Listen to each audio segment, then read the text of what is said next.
Canada کے صوبے British Columbia کے علاقے ٹمبل رج میں واقع ٹمبل رج سیکنڈری اسکول میں فائرنگ کے ایک افسوسناک واقعے میں 10 افراد ہلاک اور 25 زخمی ہوئے ہیں۔ اس واقعے نے پورے علاقے کو ہلا کر رکھ دیا ہے۔ مقامی آبادی میں خوف و ہراس دیکھا گیا۔ رائل کینیڈین ماؤنٹڈ پولیس کے مطابق مقامی وقت کے مطابق دوپہر تقریباً 1:20 پر اسکول میں فائرنگ کی اطلاع موصول ہوئی، جس کے فوری بعد پولیس اور ہنگامی خدمات کے ادارے مقام واقعہ پہنچ گئے۔ ابتدائی کارروائی کے دوران پولیس اہلکاروں نے اسکول میں داخل ہو کر خطرے کی تلاش کی، متعدد متاثرین کو پایا۔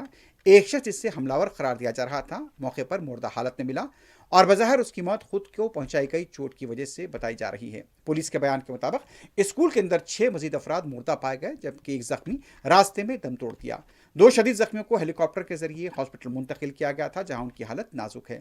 تقریباً 25 دیگر افراد کو مقامی طبی مرکز میں طبی معائنہ اور علاج فراہم کیا جا رہا ہے، جن کی چوٹیں خطرناک نہیں بتائی گئی ہیں۔ رائل کینیڈین ماؤنٹڈ پولیس نے یہ بھی بتایا کہ واقعے سے منسلک ایک دوسرے مقام کی نشاندہی کی گئی، جہاں ایک رہائشی مکان سے مزید 2 افراد کی لاشیں ملی ہیں اور اس پہلو کی تحقیقات جاری ہیں کہ آیا اس حملے میں کوئی اور شخص بھی ملوث تھا یا نہیں۔ ذرائع کے مطابق اسکول کے تمام طلباء اور عملے کو بحفاظت نکالا گیا ہے۔